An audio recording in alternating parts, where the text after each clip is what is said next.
The Silent Coffin. The Aurora Reach died without warning. One moment, Captain Mira Solon stood on the bridge watching distant stars blur past the observation ports. The next, every screen went black. The hum of the engines, that constant reassuring vibration that had accompanied them for 3 months, vanished into absolute silence. Emergency lights flickered once, twice, then settled into a dim red glow that painted the bridge in shadows.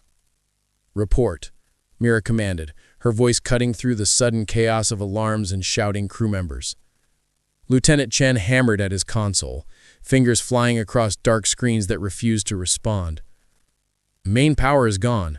Backup systems aren't initializing. I'm getting nothing. No engine response, no navigation, no communications array." "Life support?" Mira asked, already knowing the answer would be bad. "Running on reserve cells," Chen replied, his face pale in the emergency lighting. "We have maybe 6 hours of breathable air. 8, if we shut down non-essential sections and limit movement. 8 hours. Mira felt the weight of that number settle onto her shoulders like physical mass. 8 hours to figure out what happened to one of humanity's most advanced exploration vessels. 8 hours to fix problems they couldn't even diagnose yet. 8 hours before her crew of 47 people suffocated in the black silence of deep space. "Get me Commander Reeves in engineering. I want every available technician working on..." "Captain." The voice belonged to Dr. Anya Volkov, the ship's chief xenobiologist. She stood at the science station, her expression troubled as she studied one of the few screens still functioning. "You need to see this." Mira crossed the bridge in 4 quick strides. The screen showed a molecular scan of the ship's primary systems, or rather, what remained of them. Where there should have been clean lines of circuitry and power conduits, she saw something else entirely. Foreign structures woven through our technology like parasitic vines. "What am I looking at?" Mira asked. "Sabotage, but not the kind you'd expect. These are nanoscale machines, incredibly sophisticated ones. They've been integrated into our systems for weeks, maybe longer, dormant, waiting." She zoomed in on one section, highlighting structures that looked almost organic. Then, approximately 4 minutes ago, they activated simultaneously across every critical system. "They didn't just shut us down, Captain. They melted our engines from the inside. They corrupted our navigation computers. They severed our communications array at the molecular level." The bridge fell silent, except for the soft emergency alarms still pulsing in the background. "Someone planted these," Mira said, her voice steady, despite the ice spreading through her chest. "Someone wanted us dead out here." "Not just dead," Anya corrected. "Erased. This level of sabotage suggests they wanted no trace of our mission, no distress signal, no evidence we ever came this far. The Aurora Reach was supposed to vanish completely." "The Krell," Chen breathed. "It has to be the Krell sovereignty. We passed near their border 2 weeks ago. They've always opposed human expansion into this sector." Mira nodded slowly. The Krell, a species that ruled this region of space for thousands of years before humanity reached the stars. They'd made their position clear through diplomatic channels. Humans should stay within their established boundaries. The Aurora Reach's mission to explore beyond those boundaries had been controversial from the start. But this wasn't diplomacy. This was murder.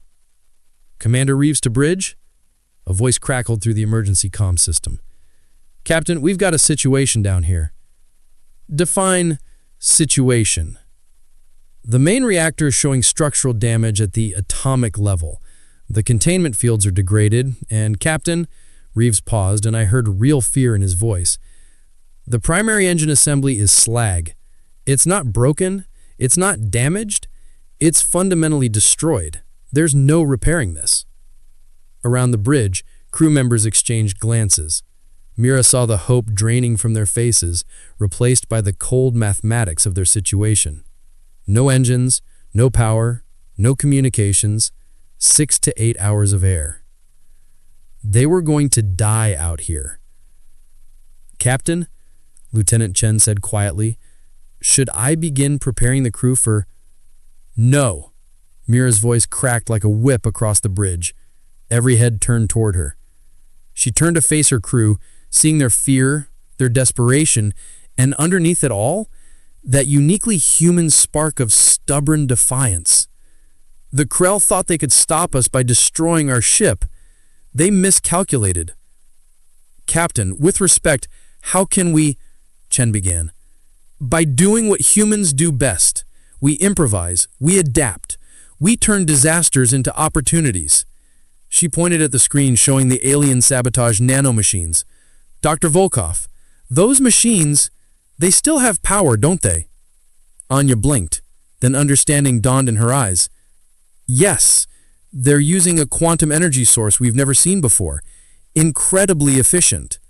But Captain, we can't just—" "We can, and we will. Commander Reeves, forget repairing the old engines. We're building new ones. Lieutenant Chen, gather every engineer, every scientist, every crew member with technical training. We're converting this ship into something the Krell never imagined." She smiled, fierce, determined, alive. "They turned the Aurora Reach into a coffin. We're going to turn their sabotage into our salvation." "Captain," Chen said slowly, "that's impossible. Then it's a good thing that humans specialize in the impossible." The bridge remained silent for one heartbeat. 2. Then Chen grinned. "Where do we start?" Chaos Workshop. The Aurora Reach transformed into controlled madness within the first hour. Captain Mira Solon stood in the main engineering bay, watching her crew dismantle their own ship with desperate precision. Emergency lights cast long shadows across dozens of people working in frantic coordination, pulling access panels, rerouting power lines, extracting components from systems that would never function again. Commander Reeves appeared at her elbow, his uniform stained with coolant and his face streaked with sweat, despite the dropping temperature. "Captain, we've completed the initial survey. It's worse than I thought." "Tell me." Reeves pulled up a holographic display from a portable unit, one of the few devices still working. "The sabotage nanomachines penetrated 93% of our primary systems: main engines, auxiliary thrusters, power distribution, navigation computers, communications array, even our fabrication equipment. Anything sophisticated enough to get us home got compromised." He highlighted sections of the ship's schematic in red. "But here's the interesting part. They ignored the older, simpler systems. The backup mechanical controls, the manual override circuits, the emergency medical equipment. Because those systems couldn't get us home anyway," Mira observed. "The Krell assumed we'd need modern technology to survive." "Exactly. Which means they left us the building blocks." Reeves zoomed in on a section of the display. Dr. Volkov's analysis of the nanomachines shows they're powered by something she calls quantum entanglement cells. Each machine contains a tiny energy source that shouldn't be possible according to our physics, but it exists. And Captain, there are billions of these machines throughout our ship. Mira felt her pulse quicken. Billions of power sources. Scattered and microscopic, yes, but Dr. Chin thinks he can harvest them. Reeves gestured toward the far end of the engineering bay, where the ship's quantum physicist was hunched over a makeshift workstation, built from cargo crates and salvaged equipment. He's developing a magnetic extraction process. If it works, we could collect enough quantum cells to power a completely new energy system. How long? 2 hours to build the extraction device, maybe 3 more to harvest enough cells. We're burning through our air supply, Captain. We'll be down to 4 hours of oxygen by then. 4 hours. The number echoed in my mind, but I pushed the fear aside and focused on the problem. What about propulsion? Even with power, we need a way to move. That's where things get creative. Reeves led her through the engineering bay, weaving between crew members who worked with intense focus despite their dwindling air. They reached a section where Marine Specialist Cade Torres stood with 3 engineers examining a massive cylinder extracted from the ship's destroyed engine assembly. Torres looked up as they approached, his usually cheerful face set in grim determination. Captain, we've been analyzing what the nanomachines did to our engines. They didn't just melt the components, they restructured them at the molecular level, created entirely new materials we've never seen before. He gestured to the cylinder where sections had been cut away to reveal the interior. The metal, if it could still be called metal, had transformed into something organic-looking, with crystalline structures running through it like veins. "This is no longer engineered material," Torres said. "It's a metamorphosis at the atomic level. It's behaving like it's alive, with physical properties we can't explain." "And how does that help us going home?" Mira asked. "Dark stars," Torres relayed an answer that sounded like a karate chop in the mouth. "It's a name the technicians are jokingly using for what Dr. Volkov described." "What type?" Mira asked. "Pulse drive," said engineer Maria Santos, stepping forward. She was young, barely 2 years out of academy, but her eyes burned with fierce intelligence. "We shape these crystals into chambers, run electricity through them in specific patterns, and they'll generate directional force pulses. It won't be smooth, it won't be fast, but it'll move us." "How fast?" Mira pressed. Santos exchanged glances with Torres. "Maybe 1/10 our normal speed. Enough to reach the nearest system in 6 months instead of 6 weeks. 6 months. On a ship with 4 hours of air remaining." "Then we solve life support next," Mira said firmly. "What do we have?" A voice called out from across the bay. "Captain, you need to see this."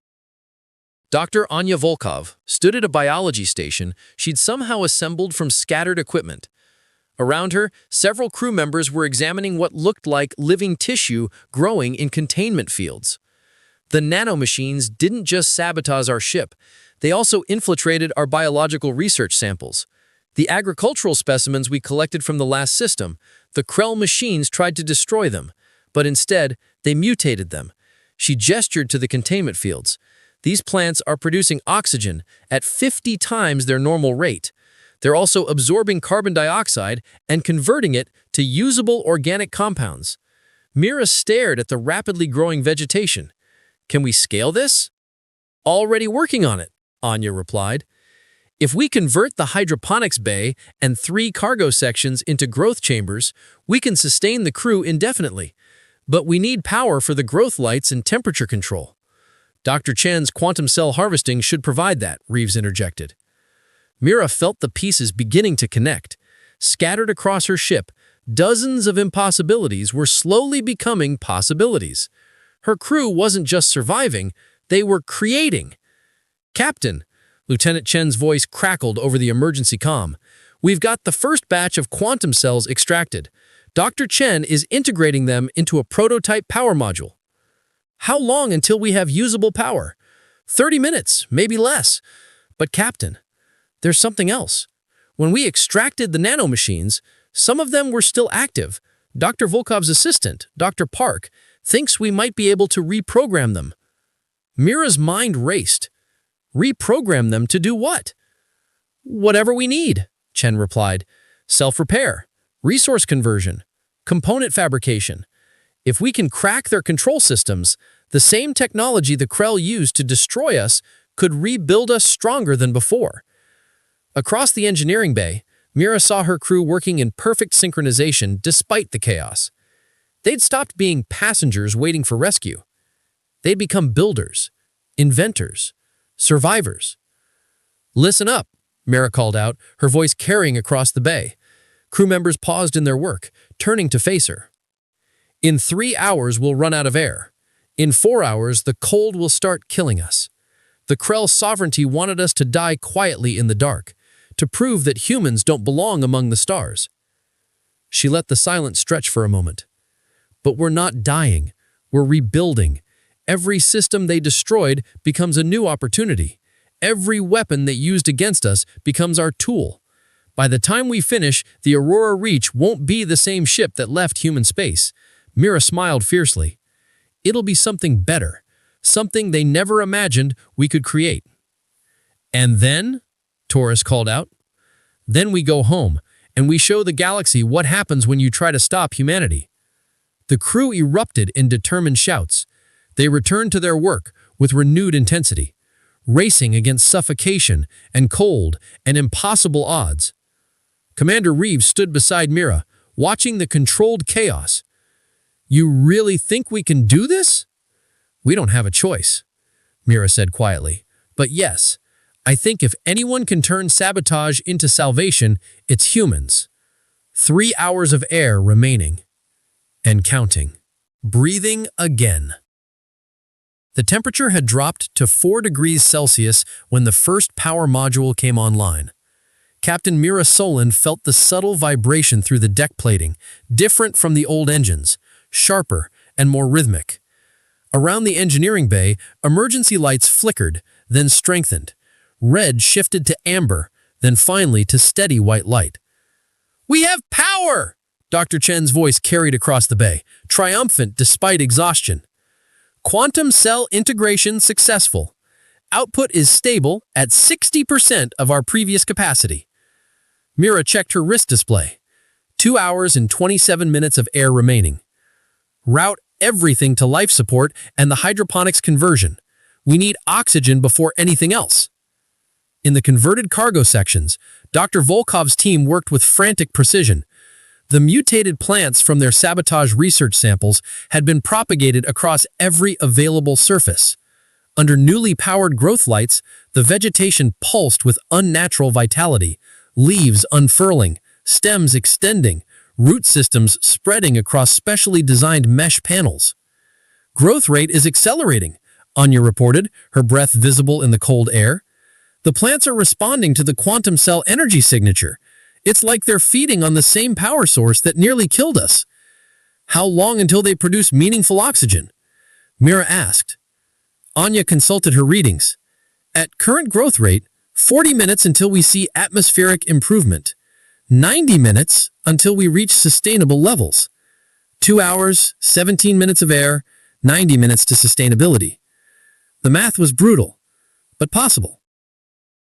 "Captain, we have another problem." Commander Reeves appeared at the hydroponics section entrance, his expression grim. "The cold is accelerating.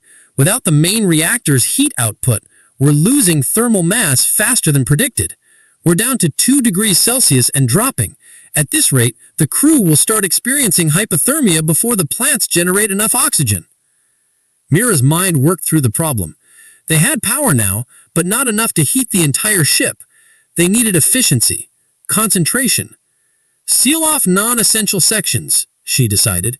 "Consolidate the crew into engineering, hydroponics, and the bridge. Route heating to those areas only, and get everyone into thermal gear from the emergency lockers." "That still might not be enough," Reeves warned. "Then we find another heat source." Mira turned to survey the engineering bay, searching for solutions. Her eyes landed on the crystalline structures extracted from the sabotaged engines, the materials that Taurus and Santos were shaping into pulse drive chambers. "The pulse drive," she said suddenly. "When you run electricity through those crystals, they generate force. But what else do they generate?" Understanding dawned on Santos's face. "Heat! Captain, they generate significant heat. We were actually planning to add cooling systems to prevent overheating." "Don't," Mira ordered. "Build the pulse drive chambers throughout our occupied sections. Use them as both propulsion testing and heating elements. Kill 2 problems with 1 solution." Santos grinned. "Brilliant! We can have chambers installed and operational within an hour." Across the consolidated sections of the Aurora Reach, the crew worked with desperate coordination. In engineering, teams assembled quantum cell power modules, while others constructed pulse drive test chambers. In hydroponics, Anya's biologists carefully tended the rapidly spreading vegetation, monitoring oxygen output minute by minute. On the bridge, Lieutenant Chen coordinated resource distribution with mathematical precision, balancing power between life support, heating, and the essential systems needed to keep people alive. 90 minutes of air remaining. The first pulse drive chamber activated with a sound like distant thunder. The crystalline structure glowed with internal light as electricity flowed through it, generating rhythmic pulses of force that pushed against the mounting brackets. And heat. blessed, wonderful heat that radiated through the engineering bay. Temperature rising, Reeves reported. 3 degrees. 4. 5. More chambers came online throughout the occupied sections. The ship filled with the steady thunder of pulse drives, each one fighting the deadly cold of space while simultaneously testing the propulsion system that would eventually take them home. 40 minutes of air remaining. Captain, you should see this. Dr. Park, Anya's assistant, gestured to a screen showing molecular-level activity. We've successfully interfaced with the nanomachine control systems. They're responding to our programming. Mira watched as tiny machines, the same ones that had destroyed their ship, now moved according to human commands. Park demonstrated by directing a cluster to repair a damaged power conduit. The nanomachines swarmed over the broken section, restructuring it at the molecular level faster and more precisely than any human tool could manage. How many can we control? Mira asked. Right now, maybe 10 million, but we're writing code to scale that up. Within a few hours, we could have access to billions of them. Prioritize life support systems first. Have them reinforce the atmospheric seals. Repair any micro breaches. Optimize the air circulation. Mira paused, considering. And have them start reinforcing the hull. If we're rebuilding this ship, we're doing it properly. 40 minutes of air remaining. The oxygen levels began to rise. It started gradually, a fraction of a percent increase that barely registered on the monitors. But then the mutated plants reached critical mass, their accelerated photosynthesis flooding the sealed sections with fresh oxygen. The atmospheric indicators... 20 minutes of air remaining. We're at 18% oxygen, Anya reported. 19, 20. The crew watched their displays with held breath, afraid to hope too much. 21%, 22. Normal atmospheric oxygen was 21%. They'd passed sustainable levels. 23% and holding steady, Anya announced. We're producing more oxygen than we're consuming. We're breathing again. A cheer erupted across the consolidated sections, tired, relieved, triumphant. Crew members embraced, laughed, some cried. They'd been given a death sentence and fought back with human ingenuity and desperate determination. Mira allowed herself a moment of relief, feeling the warmth from the pulse drives and breathing deeply of the plant-generated oxygen. But only a moment. Commander Reeves, status report on all systems. Reeves checked his displays, his expression shifting from relief to cautious optimism. We have stable power from the quantum cells. Life support is sustainable and improving. Temperature is back up to 12 degrees and rising. The pulse drive chambers are functioning beyond expectations. We might actually achieve faster speeds than originally predicted. What about the nanomachines? Mira asked. Dr. Park's reprogramming is working. We've got approximately 50 million under our control now, with that number growing every 10 minutes. They're actively repairing damaged systems and reinforcing critical structures. Mira nodded slowly. Then we move to phase 2. We don't just survive, we improve. I want those nanomachines optimizing every system. I want the pulse drives refined for maximum efficiency. I want these mutated plants studied and enhanced. She looked around at her exhausted but determined crew. The Krell tried to erase us. Instead, they gave us technology we would have taken decades to develop on our own. Let's use it. Captain, Lieutenant Chen called from his station, I'm picking up something strange from the nanomachines. They're not just following our programming, they're adapting it, learning from it, making improvements we didn't code. Is that dangerous? Mira asked. I don't think so. They're still following our core directives, but they're doing it more efficiently than we designed. It's like they're becoming genuinely helpful rather than just obedient. Across the engineering bay, Marine Specialist Torres laughed suddenly. We turned hostile alien sabotage into eager assistance. That's the most human thing I've ever heard. Mira smiled. Then let's see what else we can do. We've got 6 months to get home. Let's make sure we arrive as something the Krell never expected. The Aurora Reach hummed with renewed life, powered by alien technology, heated by sabotage materials transformed into propulsion, breathing through mutated plants, and repaired by billions of reprogrammed nanomachines. What had been a silent coffin was becoming something new, something stronger, something human.